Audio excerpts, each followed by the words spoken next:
Hey, welcome back to the Eastern Business Report. I am Cherry Ojukwu. Now, let's face the facts. The cost of living right now is high, and almost every household budget is feeling the strain. From food to transportation, money simply isn't going as far as it used to. In a climate in climates like this, sitting back and wishing for things to get cheaper isn't a strategy. The real question is, how do we take control of our personal finances, protect what we have, and find simple ways to raise our income?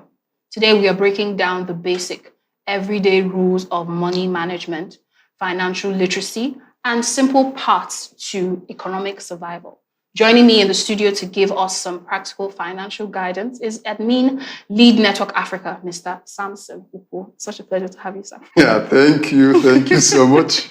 All right, so starting with the basics. When prices keep rising, but salaries stay the same, what is the very first thing an ordinary person should do with their monthly budget to stay afloat?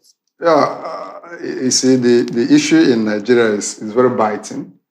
Right? Everybody's feeling it. This is not the time where only fathers feel it. Both the children, the mothers, and all the rest. So the salary is almost the same. In fact, most people complain that before the salary even comes, the salary has finished. Right? Before the salary comes, it has been taken and all the rest. So it's more like a rat race where you are just pursuing that salary to drop by 20th, 24th, I pay on 24th or 25th and all the rest. And before 24th, the salary is gone. So you begin the rat race again. So to take control of your finances, you must come to a point of breaking that rat race, of not just depending on what you make at the end of the month, what your boss pays you or your government pays you, or the normal thing you get from your business, or thinking outside the box. We found ourselves in this very situation. Of course, we expect that with time, the government will improve, right? Yeah. But before the government improves, we need to start doing something. A greater percentage of Nigerians are poor, right? About 140 million Nigerians are categorized as poor. And what that means is that maybe in a family where we have a family of 6 persons, maybe only one person is working. It has a gainful employment, and the money he's making, he's not using it to cater for the other dependents, several dependents. So to break that rat race, we need to look at our work culture. The work culture we have in Nigeria and the work culture over there in most of these nations that we run to, right? Most Nigerians that go to Europe, go to US, you find out that they readjust. It's not the same way we handle money here that our brothers over there handle money, right? It's not the same way we handle our time here that our brothers over there handle money. You find out that once you enter Europe or you are in the US, you become very conscious of this concept that time is money, right? You know that you have to be in this job from 7 in the morning to 12 noon, then you have a 30 minutes break, you move from there to another job. So we need to have this consciousness that the game has changed, right? The game has changed. So we need to begin to readjust how we approach our money, how we approach our work, and how we approach our time. So starting from time is the resource that we all have. Dangote, the richest black man, has 24 hours. An average person watching us, I myself, everybody has 24 hours. So I begin to ask yourself, what do I do with my 24 hours in a day, right? Can there be more productive ways for me to use my time? If you know you are a student, maybe you are in a suit in Unizik, in UNN, or Unilag, anywhere you find yourself, and you know from 8 o'clock or 7:30 you should be in school, and latest by 3 o'clock you should be out of school. So begin to ask yourself, from 3 to 6 or 8, what more can I do with my time? Because period to now, you just call your brother in Lagos or call your dad, and he or she is able to wire money to you. But because money no day, right? Game has changed, right? I think it's renewed hope, right? We are now in renewed hope. So because of this situation, you begin to ask yourself, I'm a student in school, and money is not really forthcoming, okay, instead of blaming my mother or my father that they are not sending as much as they used to, what can I do with my time? If you look at our brothers and sisters that study abroad, going to school and working concurrently is the norm. Mm-hmm. You are a student in a foreign university, but it's expected that even while in school, you should be working.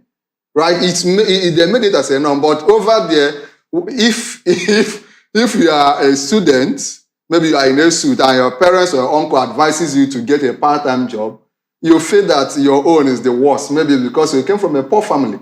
But we need to readjust that mentality of you go to school, it doesn't stop you from working. And one good thing about being a student and undergraduate and working is that it makes it easy for you to transition into being your own boss when you leave school. Because if you spend 4 years in school and maybe 3 years out of that 4 years, you are working for somebody, you are able to gain experience, you're able to get contacts, you're able to have practical experience. Because most of the time when you graduate with your certificate as a fresher after your NYSC, most of the jobs, most of the employers want people that have 2 or 3 years of experience. So when you are coming with just your 2-1 or first class, somebody that is a novice, you don't have experience with 2-1 or first class, an employer may prioritize somebody that has 2-2 or even third class that has 4 years experience. Because employers, business people these days, is not your certificate will go chop. It's what you are able to do, right? So as a student, let's begin to make more use of our time.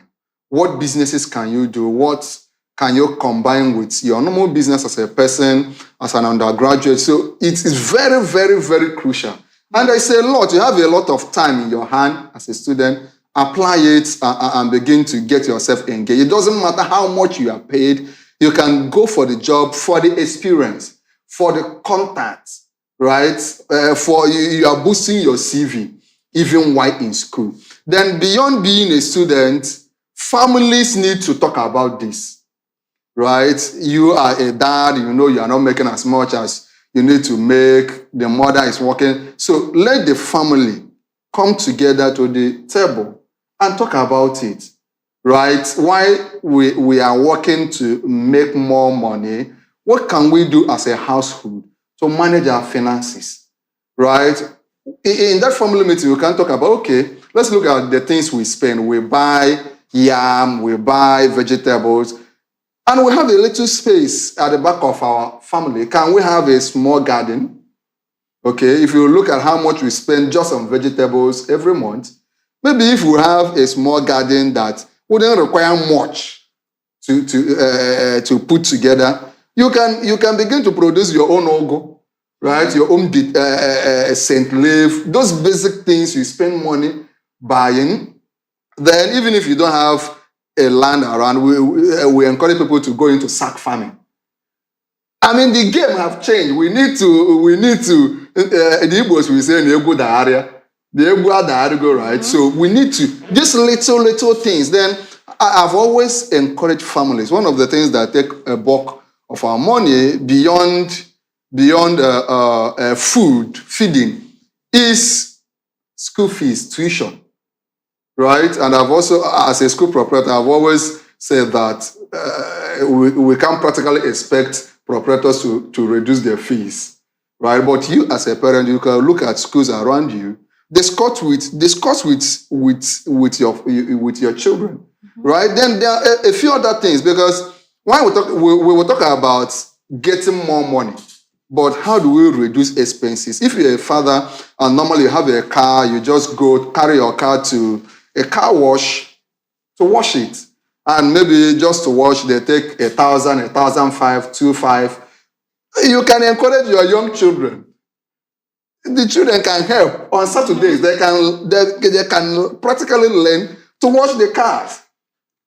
Let them become part of, teach them financial intelligence, even from a younger age. Then imbibe that culture of saving, even in the younger children. Right? You are given 500 naira to go to school. Encourage them, don't spend it all. right? You can begin to save 50 naira. Then financial intelligence, buy them books to read. Rich Dad, Poor Dad, The Richest Man in Babylon. These are things that families should become conscious of.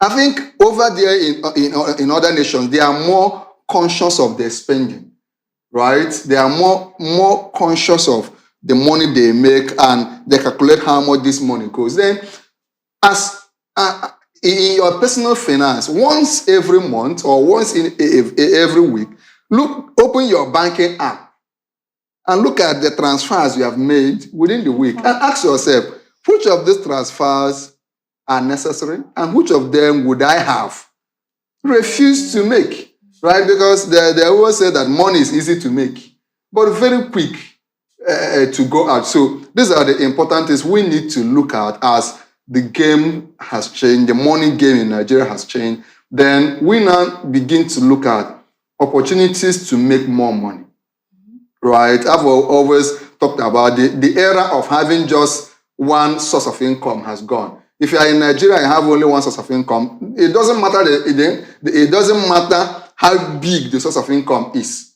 right? If you are in Nigeria, you have only one source of income, then you are one story away from being bankrupt, right? I mean, if you have a job that pays you in 6 figures, maybe you are making 300, 500. A salary 300 to 500 is small in this economy, but it's very difficult to get right here in Nigeria. And if that is your only source of income, right now businesses are downsizing because the economy is tough, right? So many businesses are trying to reduce what they pay in salaries. So imagine if your business begins to lay off staff and you are affected, right? Many banks have laid off several staffs, and many, we say cut. Even internationally, X has laid down several of their staff. Facebook, Meta, has also laid down several, downsized. Even Google. So it's like a global phenomenon that there's almost nothing like job security again. It doesn't matter. It doesn't matter your job, right? So employees must begin to look at in your job as a dad, as a mom, even if you are not married. While you do that job, find other things to do. Find your personal hustle, right? There are some people, I know some people that they do their normal job, but in the evening they have a barber shop in the front of the yard, and they just come out in the evening, do their work. There are young guys that can come together, open a car wash, right? So you go to your work, normal work, then on weekends you are in your car wash doing something. There must just be some way of making extra income. Yes.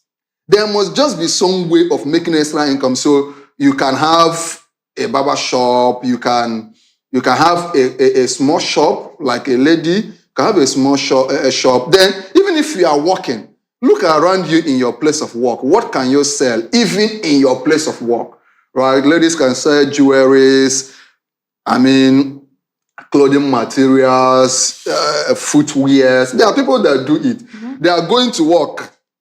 In their normal work, they are carrying big bag. Inside the big bag is their business, mm-hmm. right? They talk to you. They say they have these new earrings. It's a way of making little income, right? So we need to rethink how we make money. Ask yourself, you have one source of income. How can I move from having one source of income to having two sources of income? Then I've also always talked about there are some businesses you need to do that doesn't take much of your time.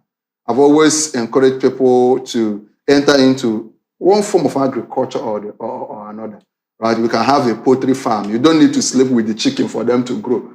You prepare yourself to go to your work. You put the feed for them. And you leave. You come back in the afternoon or in the evening and you give them something. So that is the basic thing we must begin to look at there before we now begin to ask ourselves, why are we even in this situation as a nation where we are poor, right? Where vast majority of Nigerians are in poverty. And I can tell you about 63% of us in Nigeria are classified as poor.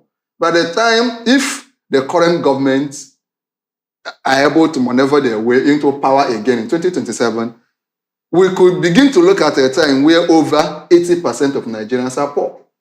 Right? It doesn't matter how much you make. Right now, the minimum wage is about 70,000. Right?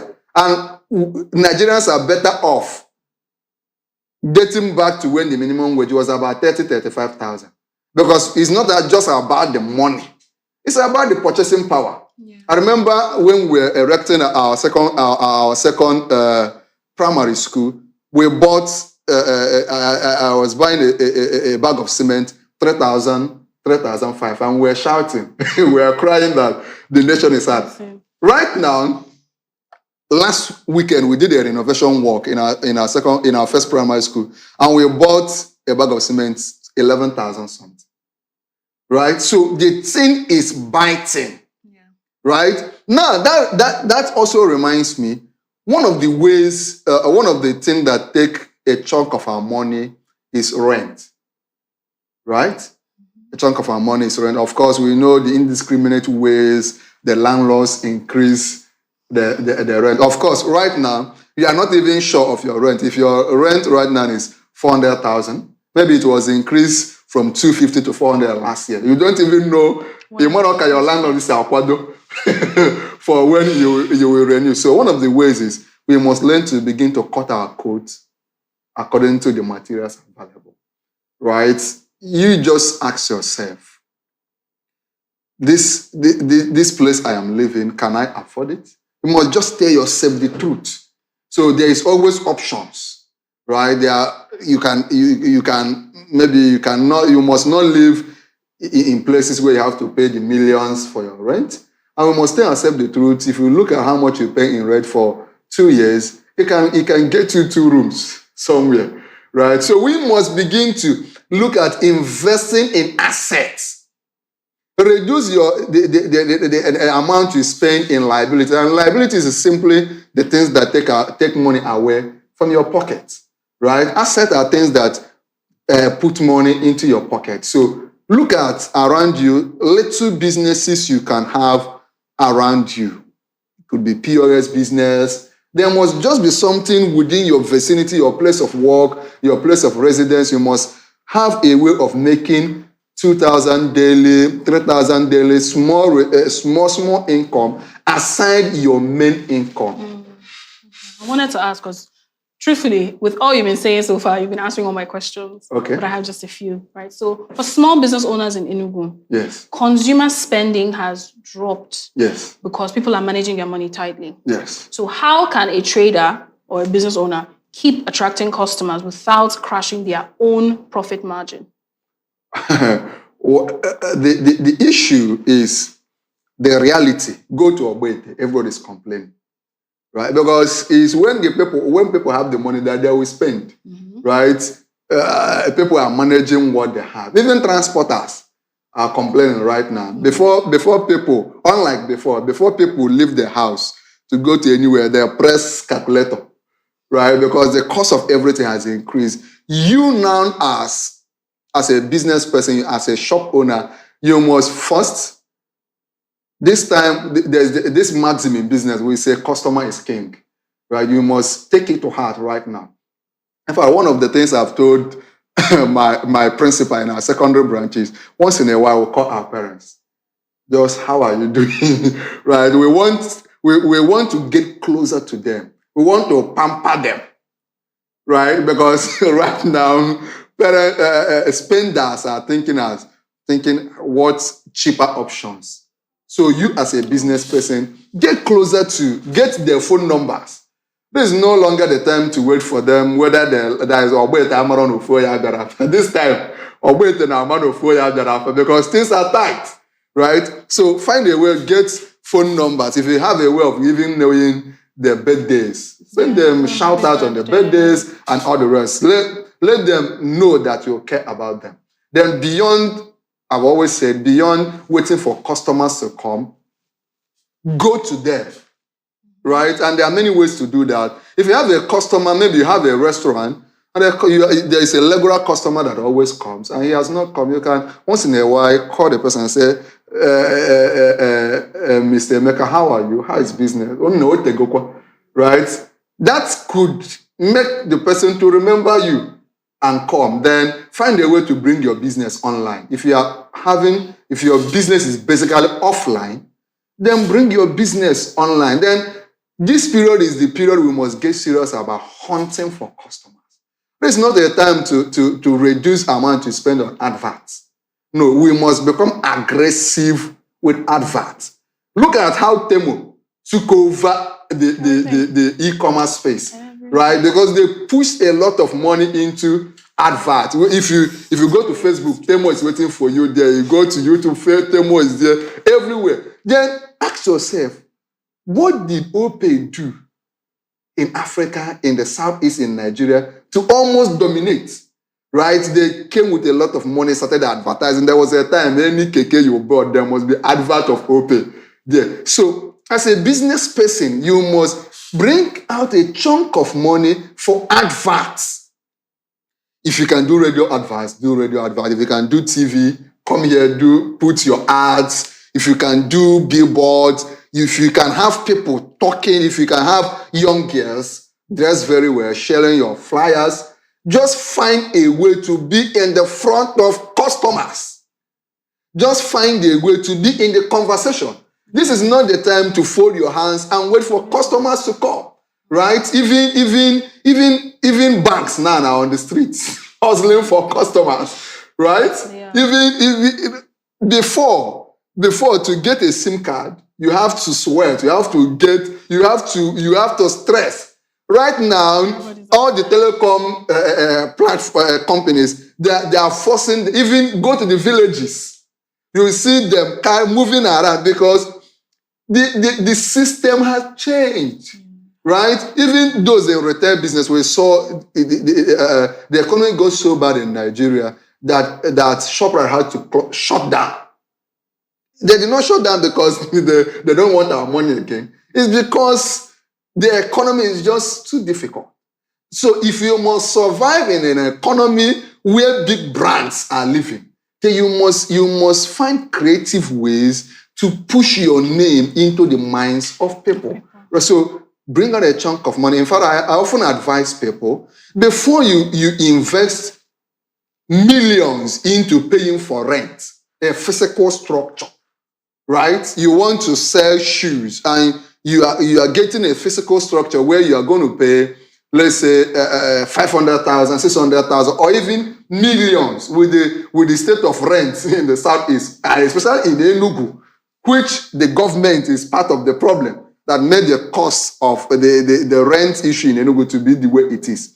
If you're going to pay 1,800,000, 400,000 for a physical structure, before you begin to renovate that structure, and now sit down to wait for customers to come. Get 10% of that money, invest it online in online adverts. Stay in your home. You have the shoes in your home. Invest. Let's say you are supposed you have to pay 800,000 for rent for 1 year. You can bring out 200,000 and invest it in aggressive online adverts. That money might make you more money than the person that rented a shop and is sitting down to wait for customers to come. So the rule of the game of business has changed. The problem is that many of us have refused to change with the system. We can no longer wait. I mean, every big brand now invests so much in ads. As big as Facebook is, you will be shocked that Facebook still advertises. I'm shocked that sometimes I come to YouTube and I see a Facebook ad on YouTube asking you to open a Facebook account. So these guys, Mark Zuckerberg, they are not joking. The point I'm making today is we must rethink the way business is done. We must change with the time. While we expect the government to keep doing well, we must be serious. And let me talk to, I've said it before, young people must not shy away from entering into business. Young people must not shy away from work. I mean, the only way to make money is to work. the only way to make money is to work. Whether if somebody gives you the money, the person must have worked to make the money, right? Money does not fall from the moon, right? So you must be ready to work, put in the work. And if you're already a staff somewhere, put in the work in that place. Most of the time, in fact, I'm an employer, and I'm surprised that sometimes people come to your office and say, I want to work. And when you now give them the work, they trivialize it. They don't come on time. You give them a little tax, they are frowning their face, right? So if you are already working, be more serious with your work, because there are hundreds of persons praying every day for that same position, for that job you have. So let us put in the work. If you're a student, find yourself, fix yourself somewhere. I mean, inside that your campus where you are, you can have a stand where people do photocopy. If you're a big boy, you can have a fast food joint. You can have a popcorn joint. You can sell stationaries inside campus. Have a school, a business. Why in school? When did Mark Zuckerberg start Facebook?